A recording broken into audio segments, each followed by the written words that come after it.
Begitulah cepatnya hari itu berlalu. Hari berubah menjadi pekan, pekan menjadi bulan, bulan menjadi tahun, tahun menjadi windu, windu berubah menjadi abad. Yang mati hilang, yang dulu hidup kaya, hari ini hanya tinggal kenangan saja. Kemana mereka dulu yang hebat-hebat, bangsawan, para penguasa? Semuanya mati ditelan zaman. Yang tinggal hanya apakah dia orang paling baik, dicatat dengan tinta emas, atau dia orang paling jahat, dihujat, dicaci dan dimaki. Harimau mati meninggalkan belang, gajah mati meninggalkan gading, manusia mati meninggalkan nama, nama yang baik atau nama yang buruk. Wa tilkal ayyamu nudawiluha bainan nas.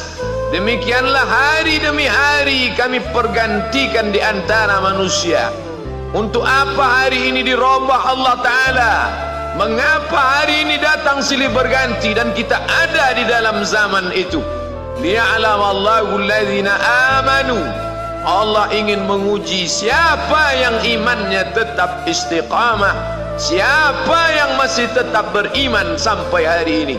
Khatib mengucapkan alhamdulillah, nikmat yang paling besar adalah nikmat istiqamah dalam iman dan Islam. Berapa banyak ketika hari berubah, yang dulunya dia adalah orang baik-baik, hari ini berubah menjadi tidak baik. Yusbihu mu'minan, pada waktu pagi dia beriman, wa yumsi kafiran, petang hari dia berubah menjadi kafir. Maka kita selalu meminta, ya muqallibal qulub, wahai engkau yang membolak-balikkan hati, tsabbit qulubana, kokohkan hati kami, ala dinik, dalam agamamu, wa ala ta'atik, dalam ketaatan kepadamu. Berapa banyak yang dulu susah melarat, miskin, untuk sesuap nasi pun sulit, tapi begitu dilapangkan Allah rezekinya, tidak menjadi hamba yang bersyukur. Dia lalai, dia sangka itu karena jerih payahnya, dia kufur nikmat Allah Subhanahu wa ta'ala. Tapi siang hari ini, alhamdulillah, ada hamba yang disehatkan Allah, dia tetap bersyukur. Ada hamba yang ditingkatkan Allah rezekinya, dia tetap bersyukur. Ada hamba yang dinaikkan Allah kuasanya, dia tetap bersyukur. La in syakartum, kalau kamu syukuri nikmat itu, la azidannakum, pasti akan kutambah. Wala in kafartum, tapi ingat, kalau kamu kufur, kamu ingkar, inna azabi lasyadid, azabku amat sangat hebat, amat sangat dahsyat, amat sangat mengerikan. Berapa banyak orang di masa lalu mati dalam azab Allah Subhanahu wa ta'ala. Tapi itulah manusia, diambil dari kata nasya, lupa. Dia tidak pernah ingat apa yang pernah ditimpakan Allah kepada kaum-kaum sebelumnya. Wa ila samud akhahum salihah, kepada kaum Samud diutus Nabi Saleh. Mana mereka sekarang? Punah, musnah, tidak ada lagi di atas muka bumi Allah. Wa ila Madyan akhahum Syuaiba, kepada kaum Madian diutus Nabi Syuaib. Mana mereka sekarang? Punah, musnah, tidak ada jejaknya di atas muka bumi. Wa ila Adin akhahum Huda, kepada kaum Ad diutus Nabi Hud. Tidak satu pun ada di atas muka bumi. Tapi orang tetap juga angkuh dan sombong. Memang itulah manusia yang berada di atas muka bumi Allah Subhanahu wa ta'ala. Maka orang-orang yang baik tidak pernah berhenti mengajak kepada kebaikan. Umat ini dikatakan baik bukan karena banyak ibadahnya. Umat ini dikatakan baik bukan karena dia pergi bolak-balik ke kota Makkah Al-Mukarramah untuk haji dan umrah. Allah puji umat ini, kuntum khaira ummah, kalian umat terbaik. Kapan? Bila umat ini disebut umat terbaik? Ta'muruna bil ma'ruf, ketika engkau sanggup mengingatkan saudaramu dalam kebaikan. Pagi ingatkan tentang siang, siang ingatkan tentang petang, petang ingatkan tentang malam, malam ingatkan bahwa esok pagi kita tetap berbuat baik. Wa tanhauna 'anil munkar, larang mereka dari perbuatan mungkar. Maka hari-hari yang sudah kita lewati di masa yang lalu, sanggupkah akan pulang kembali? Pepatah Arab mengatakan lan tarji'al ayyamul lati madat, yang lalu tak dapat terulang kembali. Apakah semua itu berlalu begitu saja? Tidak ada yang percuma, tidak ada yang gratis, tidak ada yang sia-sia. Semua akan diminta pertanggungjawaban di hadapan Allah Subhanahu wa ta'ala. Sejak kita tegak di atas muka bumi ini, sejak kita diberikan nafas, diberikan hidup, diberikan nyawa, maka sejak itu kita ditanya, apa khalaqnakum abatha? Apakah kalian kami ciptakan sia-sia?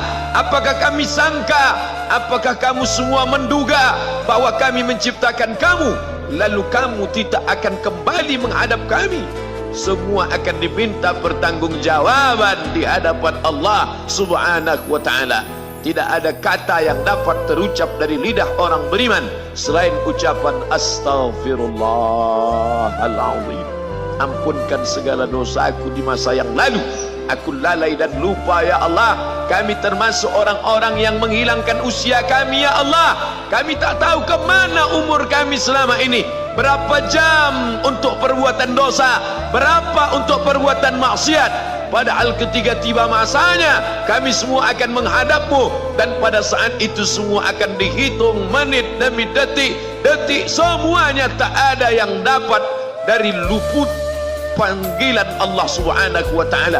Tidak ada yang lepas daripada pengawasan. Inna alaikum lahafizin, bersama kamu ada malaikat hafazah kiraman mulia katibin, mencatat. Ya'lamuna ma taf'alun, dia tahu semua yang kamu lakukan. Betapa waktu-waktu yang lalu itu tak dapat kita tebus dengan apapun selain kita perbaiki di masa yang akan datang. Tingkatkan kualitas salat berjamaah, tingkatkan membaca Al-Quran. Andai usia kita sudah lanjut, tak dapat kita jemput, maka kita didik anak cucu generasi akan datang menjadi generasi yang Qurani dan Islami. Sab'atun yudhilluhumullah, ada 7 di antara yang dapat naungan Allah. Yauma la dhilla illa dhilluh, hari itu tidak ada naungan kecuali naungan Allah Subhanahu wa ta'ala. Di antara yang mendapat naungan itu adalah syabun, anak muda, nasya'at fi ibadatillah, anak muda yang tumbuh beribadah kepada Allah Subhanahu wa ta'ala.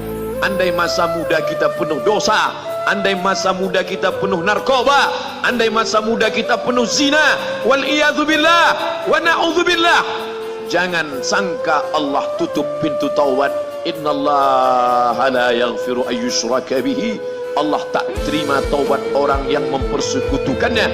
Wa yaghfiru ma duna dzalika liman yasha, tapi taubat selain itu diterima, dibukakan Allah Ta'ala. Mari perbaiki anak menantu, cucu, kawan, sahabat, andai talat, ajak ke jalan Allah Subhanahu wa ta'ala. Itulah salah satu memperbaiki yang masa lalu, kita perbaiki di masa yang akan datang. Di antara tujuan Allah mengapa dia buat kita masih hidup di akhir tahun ini, liya'lamallahu allazina amanu, Allah menguji siapa yang masih tetap dalam istiqamah iman dan Islam. Tujuan kedua, mengapa Allah buat kita hidup sampai hari ini? Wa yattakhidha minkum syuhada, wa yattakhidha minkum syuhada, Allah ingin melihat siapa di antara kita ini yang layak untuk menjadi syuhada. Iskariman, hidup mulia, au mutsyahidan, atau mati syahid.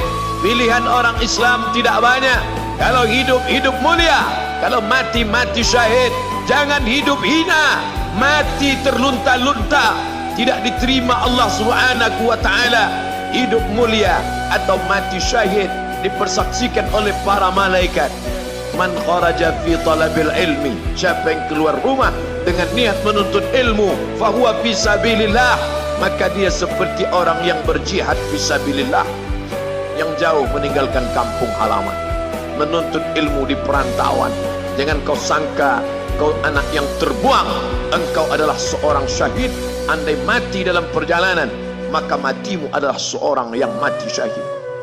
Mencari rezeki yang halal, meninggalkan anak dan istri, demi untuk memberikan nafkah, menjaga diri dari riba, menjaga diri dari haram, menjaga diri dari syubhat. Ditinggalkan anak yang masih kecil, istri yang memerlukan kasih sayang. Kutinggalkan kalian bukan karena hawa nafsu, tapi ingin mencari yang halal. Tetesan air mata, penuh keringat dan kerinduan, munajat di tengah malam, dibayar Allah Ta'ala dengan tetesan darah seorang syahid. Man mata duna malihi, siapa yang mati membela kehormatan hartanya, fahuwa syahid, maka dia mati syahid. Betapa seorang yang susah melarat hanya untuk menjaga diri dari yang haram dan syubhat, Allah muliakan dia. Inna akramakum indallah, yang paling mulia di antara kamu di sisi Allah, atqakum, yang paling takut kepada Allah. Ramai kita di rumah Allah ini, yang paling kaya kah yang paling mulia? Tidak. Yang paling ganteng dan paling hebat kuasanya kah yang paling mulia? Bukan. Yang paling berilmu, buya, kiai, ulama, apakah dia yang paling mulia? Tidak ada jaminan. Tapi yang paling takut kepada Allah Subhanahu wa ta'ala, takut terjerumus dalam riba, takut terjerumus dalam syubhat, takut makan haram, sehingga dia biarkan dirinya dalam kesusahan, susah dalam pandangan manusia, melarat dalam pandangan orang kaya, tapi hidup mulia dalam pandangan Allah, para malaikat, nabi dan rasul. Hari ini orang itu dikatakan bodoh, hari ini dia dikatakan goblok, hari ini dia dikatakan kamu tolol sekali. Mengapa tidak kamu pakai kekuasaanmu? Mengapa tidak kamu pakai kesempatan? Hidup hanya sekali, pakailah sesuka hati.